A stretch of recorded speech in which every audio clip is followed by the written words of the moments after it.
All right. I think the recording started. Can you guys still hear me? Yeah. All right, sweet. So, in this call today, I'm mainly going to be going over mistakes I've made, mistakes I do still make, and really how to just what is that word? When you think on the fly, right? When you just come up with something, right? Improvise. Being good at improvising, troubleshooting Hmm. mistakes that you make, and really just the importance of being prepared, right? Not just for one thing, but always making it a point to be prepared. And if you're not prepared, act as if you are prepared, right? And that audiobook I recommended to you guys on the last call, The Way of the Wolf, has brought this to my attention, right? And it's always acting as if, right? If someone doesn't expect you or they don't know who you are, but if you behave as if you're gonna solve their problems and you know the answers to their problems, they're gonna view you that way, right? They're gonna look at you that way. Now, a mistake I made recently, it was on a sales call yesterday. Now, I'm not 100% sure that they're gonna sign, but the mistake I made, which I could have closed them on that call, was not being prepared, right? And I wasn't prepared to expect them to close. And because of that, I didn't have I didn't have my contract ready for them. Um, I didn't have anything along those lines ready. The dude just said, okay, send me the contract and the proposal. And I just said, okay, right. And now I'm trying to work on the fly, right? I'm trying to type up the contract. I'm trying to type it up. But it was taking me a really, really long time to not just find the contract folder, not to just duplicate the contract, not to do any of that. Now, sure, there's tons of automations that you can set up, but a lot of times when it's a unique contract, you can't just automate it, right? Because some people have specific terms and whatever you agree on, you make the terms, right? It's not like a program, it's more of a service delivery, right? You're not just selling a program.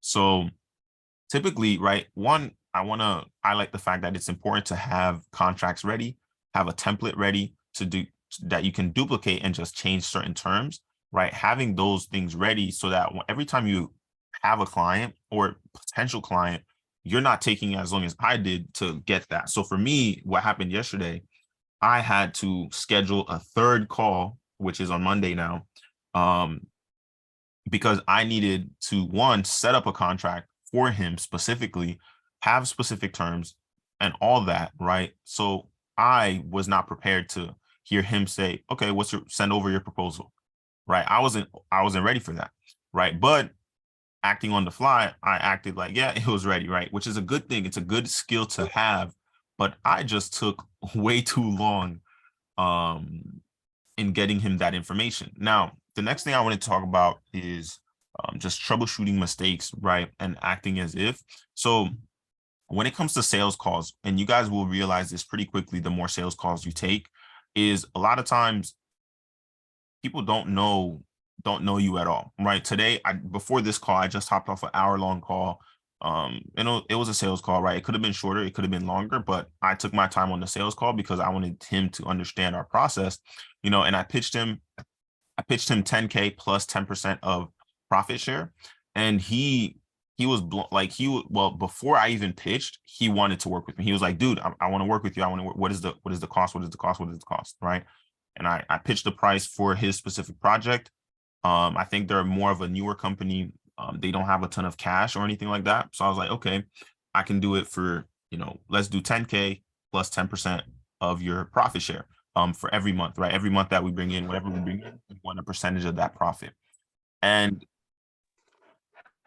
what ended up happening is I came up with that I'll say I came up with it, right?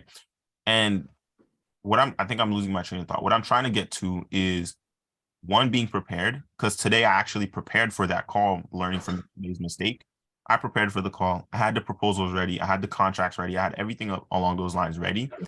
And because of that, I had my entire sales process ready from start to finish, right? And he was blown away before I even brought up the price because he saw how what we would be implementing in his business would change the life of his business, right? And because I was prepared today, he was blown away by the price. Now, granted, his situation is different.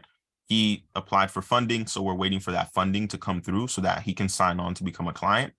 Now, Andy, Byron, you just joined. What I went over before, what you're hearing now is the importance of being prepared, having contracts ready, because what happened to me yesterday, I offered, someone accepted my offer, but I didn't have the contracts ready. So we had to set up a third call and, just creating more time from cash collected. Now had to set up a third call just so I could type up the contracts, send it over, let him review it, and then potentially on Monday he says, yes, let's do it. Whereas if I had that stuff ready before the call, I would have collected that cash yesterday. So it's something to think about on just one, being prepared before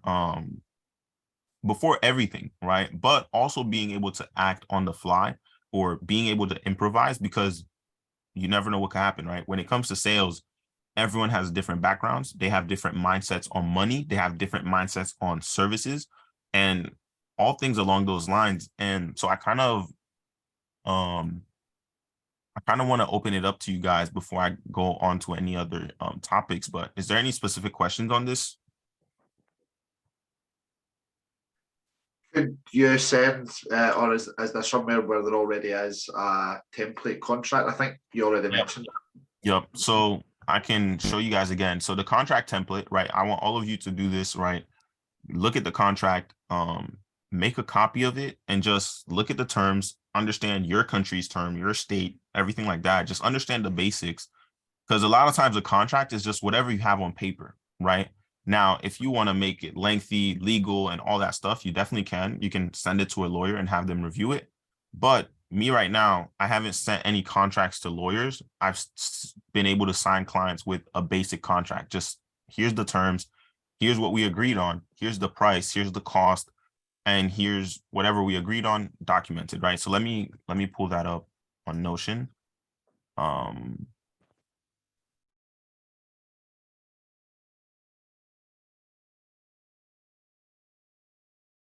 And there's different types of contracts, right? But the one on Notion is a service-based one. Because you have consulting contracts, you have coaching contracts, and of course you have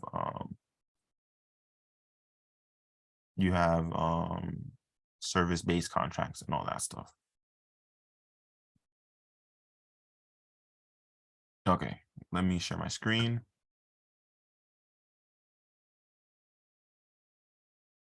All right, can you guys see this? Yeah. All right, there's something wrong with Notion, but the picture doesn't matter about the picture. When you click on it, it'll bring you to Google right here. All right. So here's an example agreement, right? So you guys can see this, right? Yeah. This is literally one page, but you can add whatever you want to add to it, right? So you can name it whatever you want: contractor agreement, agency agreement, consulting agreement, whatever you want to name it. And then, everything that's highlighted is what you should change, right? So date, month, year, company name, which is owner, which would be you, or their company. And then it could be right here, your name, the contractor. You can change all these terms, right? Contractor. Let me highlight this too. Owner. You can change all these terms in the contract, right? Witnesses this, that. Let me highlight this also.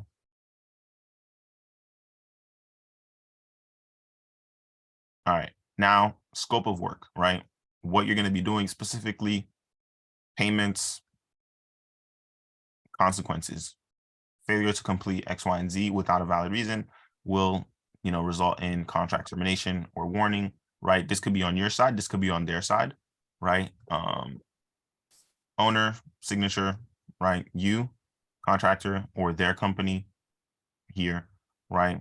And then obviously what you want to do once everything is on here, to show them that you did nothing and you didn't change it, right? You want to go to file, you want to go to download and make it into a PDF, or you can email this file as a PDF, right? And click up here. So send yourself a copy.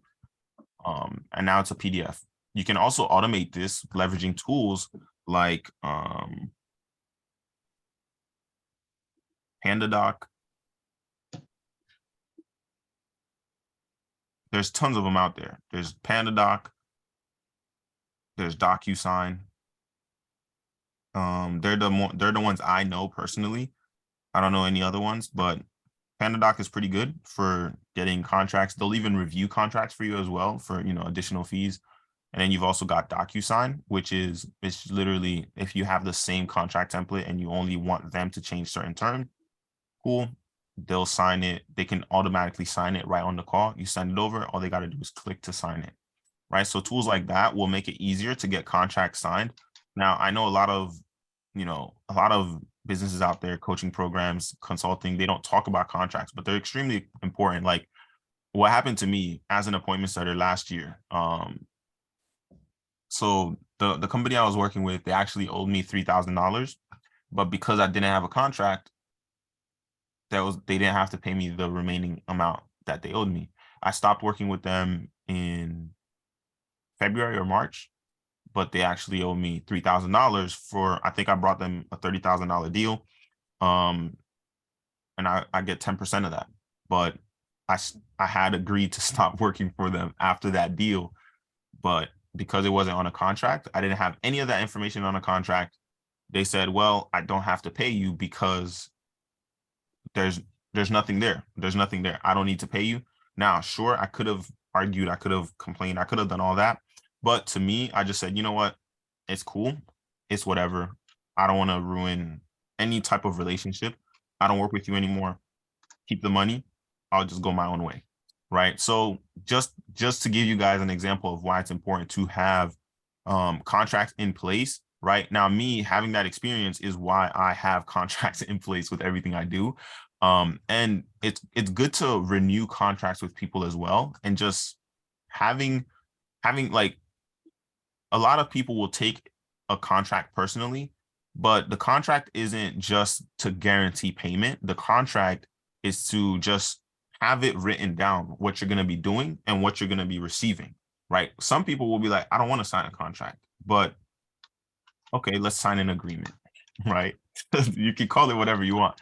Some people don't want to be tied to a contract. Okay, let's do a monthly agreement. I will work with you on a month-to-month basis. That way I'm not stuck with you for 12 months, right? Because some agencies like to do that. They want to work with you and they want to be tied to you for 12 months so that you're not looking to work with anybody else.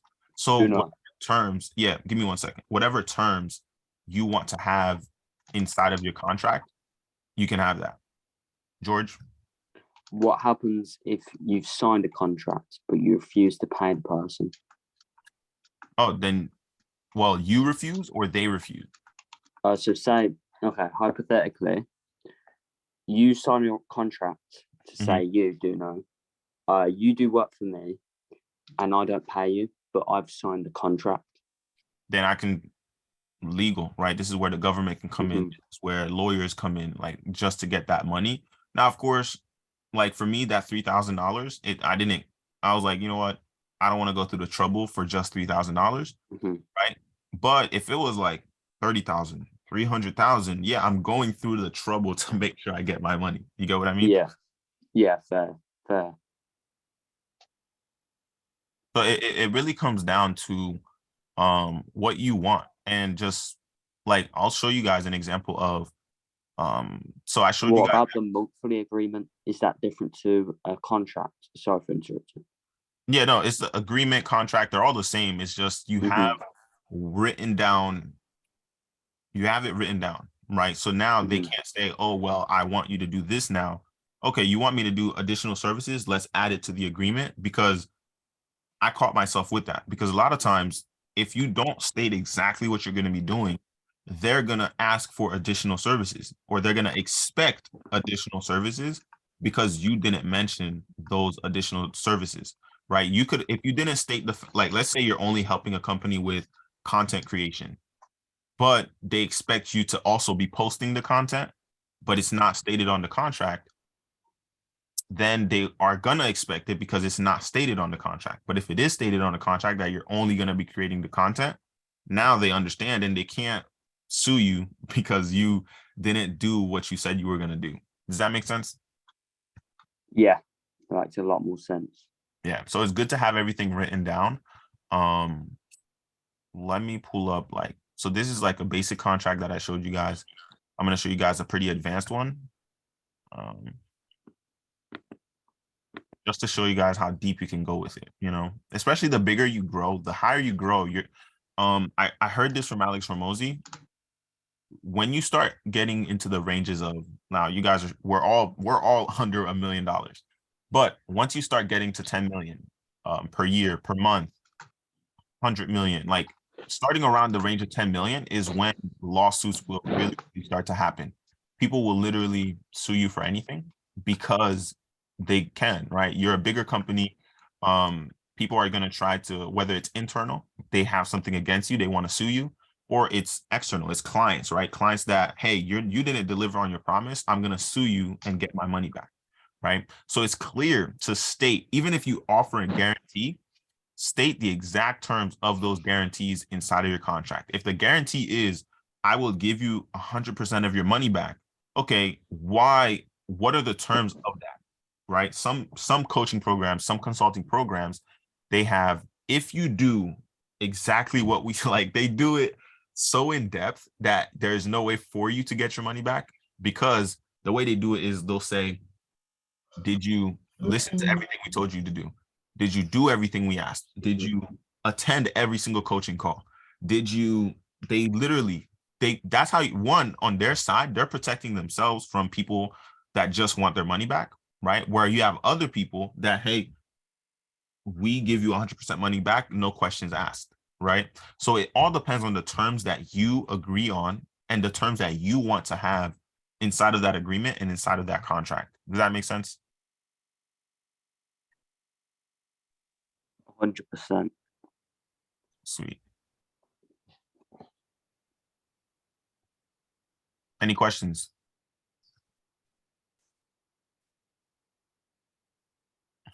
All good, Byron. I don't think we heard you yawn. I know it's late for you.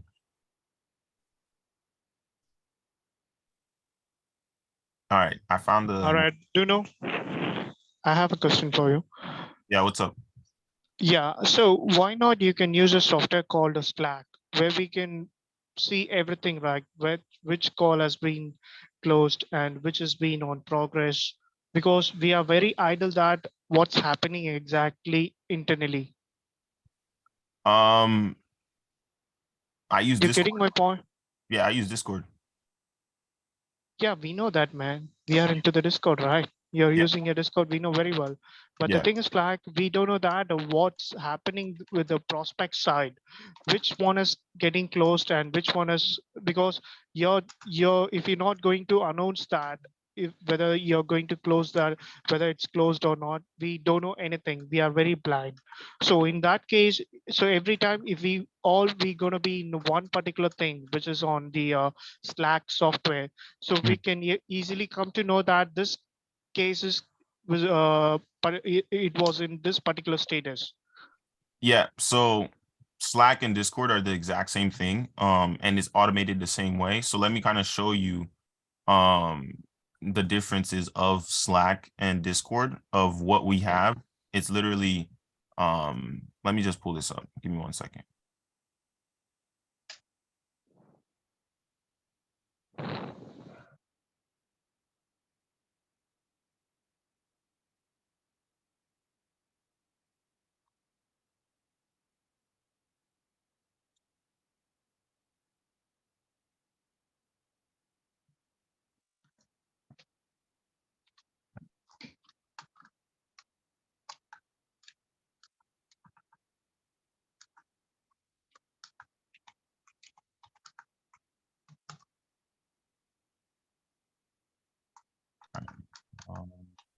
Open.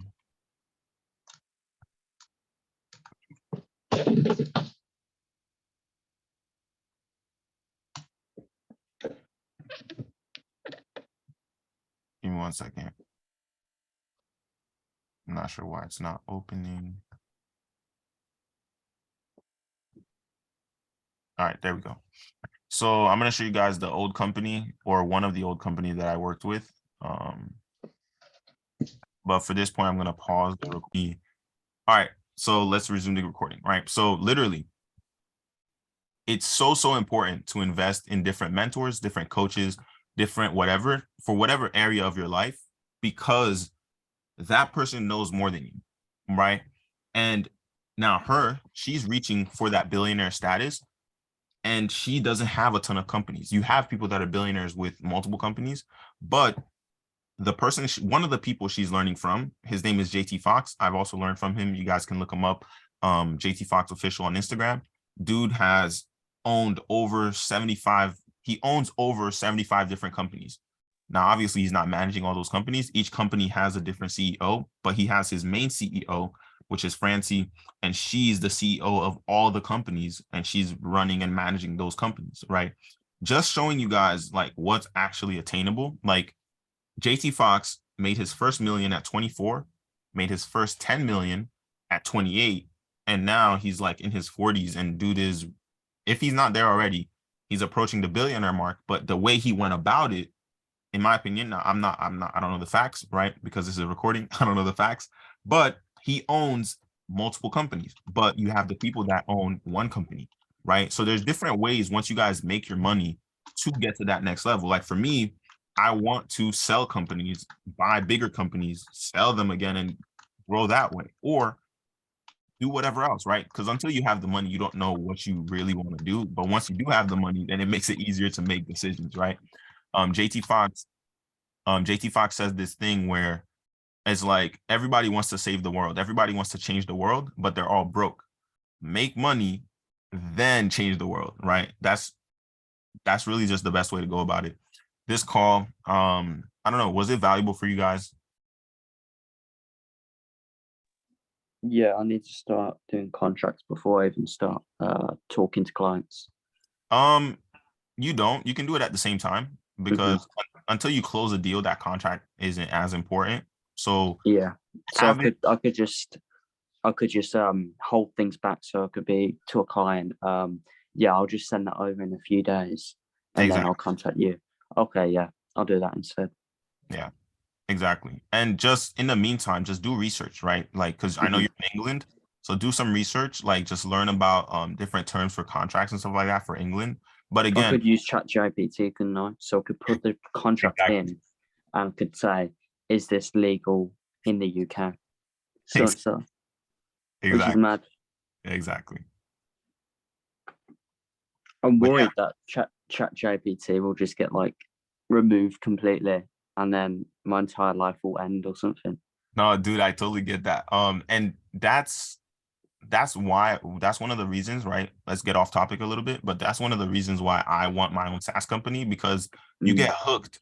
Literally, the best SaaS companies, or the best companies, you're hooked on their product, you're hooked on their offer, their service, whatever, right? If you look at if it's like drugs, right? Human beings, we're prone to get addicted to things, right?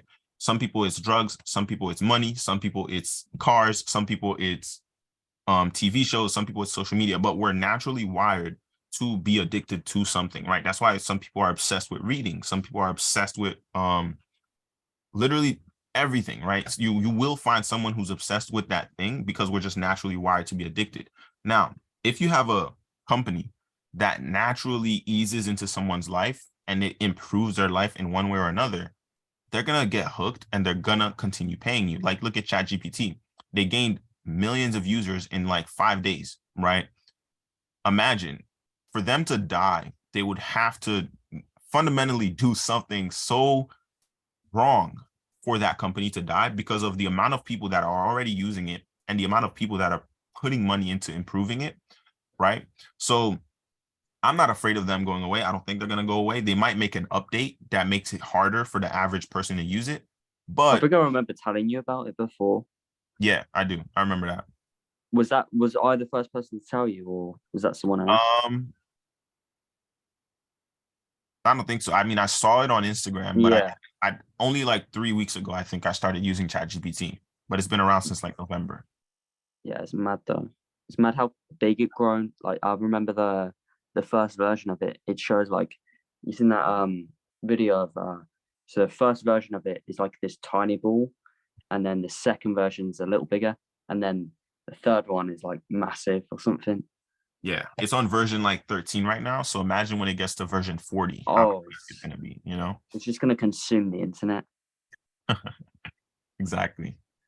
But yeah, I don't know if there was another topic I wanted to hit on today. If there had to be another topic, it's just being prepared, right? Like you can never, I mean, I don't want to say be too prepared because then you can start overthinking, but be prepared whether it's a sales call, whether it's a client call, whether it's whoever you're meeting with, whatever you're doing, if it's something that you can plan for in advance, aim to be prepared, right? Whether it's learning about the prospect's niche, learning about their products, whatever. Because I picked that up from the one of the books I recommended last time, which is The Way of the Wolf by Jordan Belfort.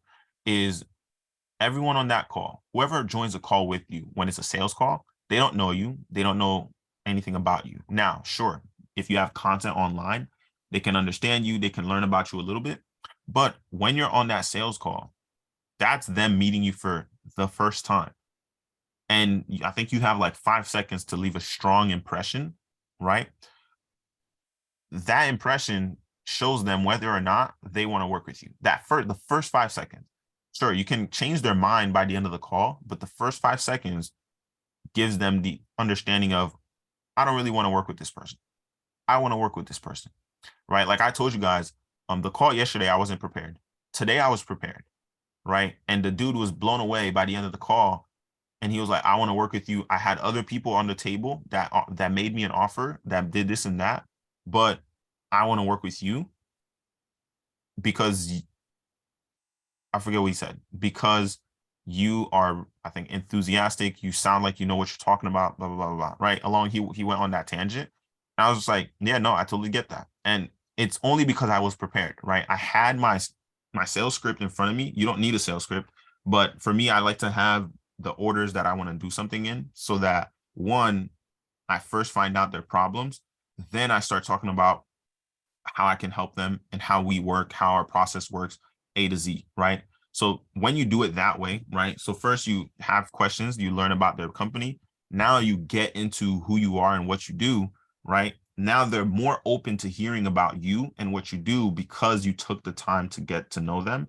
And people like talking about themselves, right? If you let them just talk and talk, they're going to feel, man, this person is really listening to me, right? So a big point of sales is being a good listener, right? And so as you start to, get more efficient at, you know exactly what you do, you know exactly how to deliver for them, and you have that process documented, cool. Pull up some pictures, pull up, let's say it's Lucid. Don't be afraid to pull that stuff up on a call.